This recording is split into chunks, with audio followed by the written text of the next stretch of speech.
tun muna rigima da wayansu wanda ba sa so mu kasa kaya irin wannan a ƙasa domin ya zama available. Kuma lokaci ne Allah ya kawo, in Allah ya kawo lokacin mutane sun riga sun waye sun san amfanin vegetables, dole a fito musu da shi kowa ya san shi. Da wannan kayan vegetable namu gaba daya abu ne a boye wanda ba kowa ke sai da shi ba, saboda mutane ba su waye ba, kuma mutane suna ganin kamar abu ne mai tsada, kuma abu ne normal, ba wani abu ne mai tsada bane ba, to kawai dai ba a fito musu da shi bane ba, an wayar musu da ka auna musu muhimmancin abun. Ban manta ba lokacin da muke wannan kasuwanci muke zuba kaya a ƙasa da ganin ƙarfin mu, akwai wanda su kuma suna da tebur ne, burin su kar mu kasa a ƙasan nan mu kashe musu kasuwa, kuma ba wai kashe musu kasuwa zamu ba, sauƙi ne kuma ko da kun san masu rayuwa sun sani da wanda ya fi ka sauƙi dole fi ka ciniki, dole fi ka kwastoma. Su kuma wayancan suna riƙe kayan ne ta yin talaka ba zai iya siya ba, da ake yi wa ake abun kayan na laƙabi da kayan turawa, to ba kayan hausawa ne ba. Dan ni ce ni duk kasuwancin da nake kusan shekara ta 5 ko kuma 10 wani abu ba da kwastoma ba ture, kuma alhamdulillah yadda na siyo kayana normal kayana ya ƙare da yawa kuma cikin rafin asirci ne da Allah. Assalamu alaikum wa rahmatullahi ta'ala wa barakatuh. Bayan sallama irin ta addinin musulunci, ina mai gabatar da sunana Mujahid Abubakar Abdullahi. Alhamdulillah, takaitaccen tarihi na a takaice kamar yadda mai gabatarwa ya faɗa shi. Kamar da na gaya muku sunana, an haife ni a Kano State, a Sana'a Local Government, Kawaji Ward, kuma kasuwar ɗan Kaba. Bayan kasuwa ana gurin masallacin Zarban, wanda yanzu ba kowa ne ya gane zai ma kutanci in ba da masallacin Zarban za a gane ba. So alhamdulillah na yi firamare ina a Kawaji Zuriya Special Primary School, wacce alhamdulillah cikin kusurar ubangiji na gama ta bayan na gana jarabawar qualifying sai da ne common entrance, sai na tafi zuwa matakin secondary Government Secondary School Stadium, na gabatar da karatu secondary ina na gama a shekara ta 2002. Alhamdulillah bayan na gama wannan karatu ina da niyya da karatu in ci gaba, amma akwai sha'awa ba cikin ƙadar ubangiji na ce yanayin inda muke a rayuwa, na ce ya kamata in bari in san ina na dosa a kasuwanci, inda ba zai sha wahala karatu ba gurin financial problem. Insha Allah wani inda zai karatu na cikin kwanciyar hankali kuma rufin asiri. Alhamdulillah kamar yadda na faɗa a baya cikin tarihi na, kafin in fara wannan harka ta kabeji na yi rayuwar matakin farko a kasuwar ɗan Kaba, wanda ake cewa turin baro da dako da saukali, kuma har shara da ake yi bayan mutum ya gama kasuwa mu yau share masa guri, sai a cikin nema ne, kuma mataki ne ƙarami na farawa a cikin kasuwar ɗan Kaba, kuma insha Allah mataki ne nasara. Ina cikin wannan harka sai ga muna tare da manyanmu a wannan ɓangare yadda suke mutunta junansu, kuma girmama manya, kuma karɓar baƙo cikin mutunci a cikin wannan harka. Da insha Allah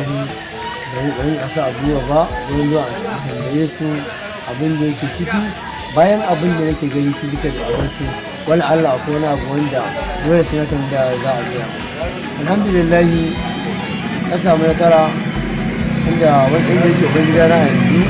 shi ne Alhaji Abubakar Sadiq Sani, shi ne yayana kuma shi ne ubangida na, shi ya karanta min duk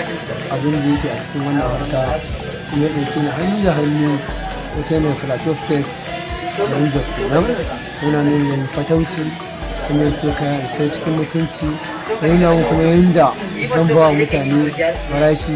yanda ya rufe cikin rufin asiri, ban ɗauwala musu ba, wanda har kullum siya da yake mun kada na yarda ya dinga zuga wasu ina ƙara farashi sakamakon abin da Allah ya bani wurin sauƙi isassu, wanda hakan ma hakan nake alhamdulillah Allah ya taimake mu ɗora a hakan, akan samu nasarori kala har na kai ga yanzu duk inda zai aike ni zai yi kasuwanci na baya tunanin samun matsala insha Allah, domin an koya min kuma na koya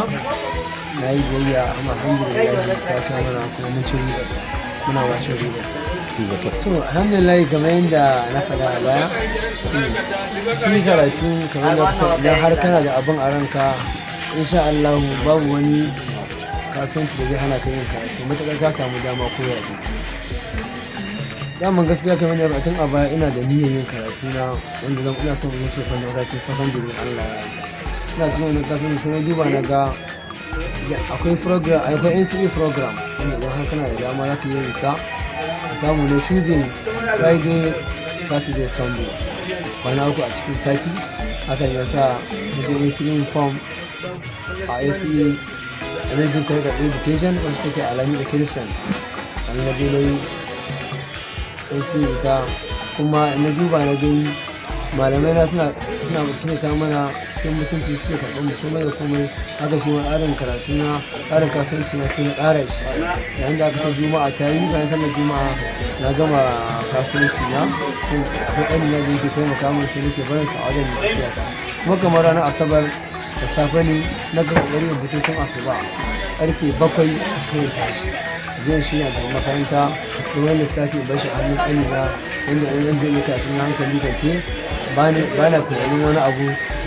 sakamakon shi da na bari a wajen kamar ni ne a wajen ko ni ne iya abin da yake nan. Haka Allah ya sa na samu dama cikin taimakon Allah kuma taimakon ƴan uwa da abokan arziki da shawarwari su kala kuma shi taimakon ƙaninawa da yake riƙe mu kasuwanci na an baya nan waje ne karatu na successfully alhamdulillah kuma na yi na gama an samu nasara. To alhamdulillah na samu nasarori kala a cikin wannan domin kamar da riga mutum muna matakin ƙanana da abokanan mu gaba ɗaya Allah ya sa muka kai wani matsayi mutum bai kamata mu zauna iya mu yanzu ba. Bari mu kira abokanan mu jawo su jikin mu don mu gani kasuwancin tare mu go tare mu tsira tare. Kuma a yanda aka ce kai na gari ne abokin kai na cikin wata halayya ta daban kai ma ba za ka ji daɗi ba. Domin da mata ba aka ce abokin kai abu kaza ko da ba tare kai ba kai ma za ka ji wani abu. Hakan ya sa bai kasa a gwiwa ba muka rana kai ɗan uwa da abokan arziki wayanda suke jiran wani aiki daban wanda Allah bai kawo musu ba nake ga musu da su zo mu su yaɗu mu join mu wannan kasuwancin wala Allah a cikin wannan arzikin ka yake wala Allah kuma wannan ɗin taɓawa ne kafin Allah ya kama lokacin arzikin ka. Na samu nasarori da yawa alhamdulillah gaskiya cikin taimakon ubangiji an taimaka yan uwa da abokan arziki da mu kanmu inda cikin kasuwancin da na samu da karatun na da samu kuma Allah ya haɗa da mutane na gari na zama na gari a cikin al'umma wanda mutane na gari suke sha'awata nake kuma burge su wanda har gobe ina alfahari da yan abokaina wanda da su muka sha duka wanda ya rayuwa tare wasu har yanzu muna tare da su wasu kuma Allah ya ɗaga su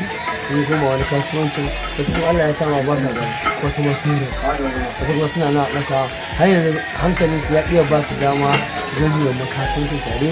Allah akwai abin da suke hange a nesa kuma har yanzu bai zo amma mun yi mu kira su ba su zo amma kuma har yanzu bai kasa a gwiwa ba gurin kiran su mu zo mu ga sun zama na da su ma sun join yin wannan kasuwanci amma rufin asiri da kowa da kowa. Yadda ka faɗa da bakin kyama da inda nasara take akwai ƙalubale haka yake. Ƙalubale da na sai gaskiya suna da yawa inda ka daga cikin wasu da kuma wanda ba zan manta ba gaskiya kamar yadda kuka sani ta harkar fitoci harka ce mai riski kamar sai dare ake cewa Hausawa don za ka fita cikin dare musamman za ka yi gama ba. Kamar ko na samu ƙalubale ta hanyar samun kankala hanya wanda mun yi gama da 'yan fashi kala wayan mu ta salamanta a jikin mu ya gaya mana mun da mai haka mun samu ƙalubale a gurin wanda kake ganin ma naka ne iri-iri zai nuna ma cewa ba san ci gaban ka yake ba wani ma zai so kaya ma dan ba zunubi ne kai ne. Tun muna rigima da wayansu wanda ba sa so mu kasa kaya irin wannan a ƙasa domin ya zama available kuma lokaci ne Allah ya kawo idan Allah ya kawo lokacin mutane sai riga sun waye sun san amfanin vegetables dole a fito musu da shi kowa ya san shi. Da wannan kayan vegetable namu gaba daya abu ne a ɓoye wanda ba kowa ke sai da shi ba saboda mutane ba su waye ba kuma mutane suna ganin kamar abu ne mai tsada kuma ba abu ne normal ba wani abu ne mai tsada bane ba bas kawai dai ba a fito musu da shi bane ba an wayar musu da ka nuna musu muhimmancin abin. Haka lokacin ba zan manta ba lokacin da nake wannan kasuwanci nake zuba kaya a ƙasa gwargwadon ƙarfinmu. Akwai wanda su kuma suna da tebur ne, burinsu kar mu kasa a ƙasan nan mu kashe musu kasuwa, kuma ba kashe musu kasuwa za mu ba, sauƙi ne kuma gona ya gusa a masu rayuwa sun sani da wanda ya fi ka sauƙi gona fi ka ciniki yana fi ka kwastoma. Su kuma wayancan suna riƙe kayan ne ta yin talaka ba zai iya siya ba, da ake yi wa abin kayan na laƙabi da kayan turawa, to ba kayan hausawa ne ba. Dan ni ce ni duk kasuwancin da nake kusan shekara ta 5 ko kuma 10 wani abu ba da kwastoma ba tuni, kuma alhamdulillah yanzu na an siyo kayana normal kayana ya ƙare da yawa kuma cikin nufin asirci ne da Allah. A lokacin akwai wanda mun buga da su sosai, wanda inda a sanin ransu ne ban su babu wani ɗaya da ya sai ya kasa kabeji ko kuma kayan vegetable a ƙasa, amma a cikin nasarar ubangiji ina ce duk wanda ya rike zuciya ɗaya ya rike Allah insha Allah babu wani abu ne ga gare shi. Muna bugawa da su sun suna nuna mana ƙiyayya a ɓoye suka fito a zahirancen ma Allah ya sa muka buga da su muka fi ƙarfin su, dole ne suka ban mu muna kasuwancin tare da su, suna duk wasu a cikin su ba akwai suke siyan kayan mu yanzu haka suna so ba sa su, wanda alhamdulillah ba na yanzu kalubalen da gaskiya na yana da yawa haka ne. Shi kabeji season ne ana lokaci ne, ko lokacin da ake samun kabeji available, lokacin da kabejin Kano ya zo na jihar mu kenan, wanda a gida muke noma shi, kuma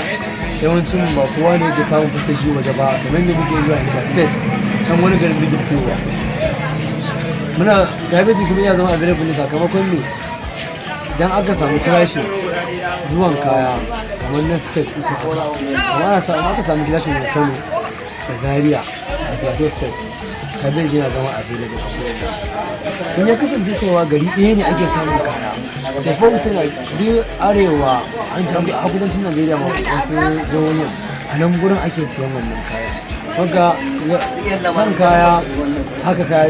yana jawo kaya ya tsada. Kuma ba ka ga available kuma za ka same shi dan a yanzu cikin gari lokacin da kabeji ke tsada wannan season ne ke wanda muke ciki. Da wahala bai ka samu gurin masu kayan miya 5 gaskiya a ce ka samu masu kabeji guda 3 a cikin abun a lokacin da duk inda za ka je ma za ka kabeji har a bakin titi ma ake kasa shi wasu ma akan baro shi kabeji gaskiya season ne lokaci kuma kayan gwari ba da farashi, ko lokacin da babu shi da yawa za a kawo kasuwa da yawa kaya zai karye, yayin da aka ce babu shi da yawa kuma dole kaya zai tashi. Wannan kenan a takaice kamar yadda masu sauraro suka sani cewa shi mutum zai so ya kai mataki ne a rayuwa ba kuma bai sai ka kan shi sai Allah ya saka, amma babu wani amana da cewa ba ya so ya kai wani mataki kasuwanci ko a shugabanci, ne dan ubangiji ya rubuta za ka yi to fa za ka yi, dan Allah bai rubuta za ka yi ba duk iya gatanka wallahi ba za ka yi ba. Ina mataki ne da kike kai ina addu'a cewa idan Allah ya sa a nan arzikin ne yake ubangiji Allah ya kuma da shi, dan ko ba a yake ba ubangiji Allah ya nuna mana inda ya fa alkhairi sai kai mu ba wahala bane ba ga wanda kuma su yi wannan jari a wannan ka harka ta mu ta harka ka dinga ka dinga ta zai zo tambaya ne lokacin nawa ake sayar da kabeji ko buhu ko kuma sauransu. Idan muna sayar da kabeji 6,000 dan mutum ya riko 6,000 ko 7,000 lokacin da ake jari in ka zo ka sai kabeji buhu ɗaya yana da 6,000 za ka sai ne ta shimfiɗa naira 500 ko 400, akwai wata sarewa da ake siya 200 ce ko 150 ko naira na gasiya za ka sai leda wanda za ka zuba wa musamman kaya a ciki a ake da 7,000 ta ashe ya kai jari lokacin da daidai matakin da Allah ya baka a ciki kafin da matakin da aka yi ƙare mai. Alhamdulillah kafin da jan hankali ga shugabanni yana sai da nan jan hankali ga wani matasa kamar yadda kowa sani gaskiya gwamnati ba ta jira hauka ta baka aiki a hannunka ba, da mata hausa an ga performance ɗinka da kuma qualification ɗinka na karatu, sai ya kasance kana karatu kamar yadda dai ai karatun da ke yi kuma na gaba ya kamata in tsaya in ce sai an mun komai a gida ba, ta yaya zan zama self reliant ma'ana sai dogaro da kaina. Kasuwanci na gama wanda ina kasuwanci ina karatun ko da ka gama karatun naka aiki bai samu ba za ka iya rabawa daman can baka goge tsaya a nan kafin zai ka jira ga abin da Allah ne da zai kuma rayuwar Allah ya kawo ka matsayin samun aikin ne za ka iya ajiye wannan kuma za ka iya karawa ka raba da wani abin ka ci gaba da yin kasuwancin ka ga kuma wannan aiki Allah ya baka matasa kenan. Ita gwamnati abin da ya kira ga gwamnati da shugabanni kenan su ringa jan matasa a jiki. Gaskiyar magana matasa suna cikin wani hali, wasu sun gama karatu ba su samu aiki ba, wasu kuma dan jarin da za su samu sai wannan kayan ma babu. Akwai shugabanni, akwai kuma manyan unguwa masu kuɗi, amma ta manyan unguwa su ringa taimakawa matasa gaskiya. Matasa sun da ƙarshen al'umma. Idan matashi bai hankalinsa bai kwanta ba, kai da kake da kuɗi hankalinka bai kwanta ba, kai da kake da yaya hankalinka ba su kwanta ba, kai da kake da yaya mata hankalinka ba su kwanta ba. Yanzu duk wani matashi da aka sani ya sanya aure, ya sanya ya ga shi ma zama ya gani kamar da ko ake zama na gari. Amma ta yaya ai da sana'a wani dole ce za ta sa ya kuma wani mugun hali, wani kuma babu shi za ta sa je a same shi da inda ba za a same shi ba. Yana ce da subhanallah Allah wani da ce ba yana ba wai shi ne ko ya san irin abincin da muke da su wanda muna gada amma ba ce ba gaskiya irin abincin da na so a yanzu haka wanda har gobe ina gaya wa budurwa ta wacce zama Allah ya yi ta yi kokari ta iya shinkafa da wake kuma shi ma a yanka mun kabeji a sama da kokon ba domin me ja hankali na anan ina son wannan abu dan ko a bakin ciki nake in na ga shinkafa da wake da kabeji a sama da kokomba da ƙwan nan an ɗan sa masa an yi rawar ɗinsa hankali yana kwanci wajen shi ina yanzu wata na ƙarshe ga al'umma al'amarin da yau kan da faɗa da jawo ɗan uwanmu da abokananmu jikinmu ko da mutum yana mummunan ɗabi'a kar ka ƙyamace shi ka jawo shi a jiki nuna mai cewa abin da yake wa aiki bane ma yanzu sana'a ka bashi ka rene shi kamar yadda za ka yi fata za ka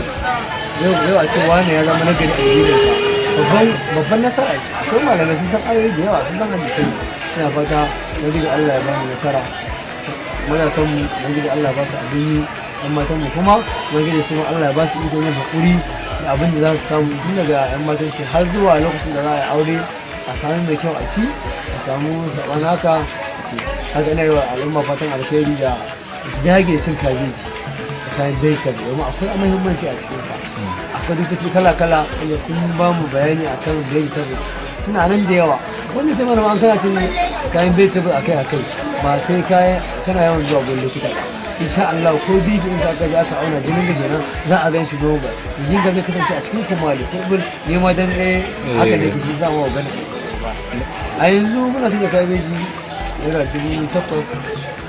har 7,000 ba akwai lokacin da sai da kabeji yana 2,000 kai har 2,000 ma har 1,000 ne ma ana cewa, amma lokaci kuma kabeji yana tafiya ne tare da kokomba. Da an ce kokomba an ce kabeji sai an ce kokomba, amma hasan da usaini da ya fi gaba. Ina kira ga ɗan abokan arziki wannan sabuwar tasha ta Munkaba TV. A nan za a ringa samun wani information kamar na farashi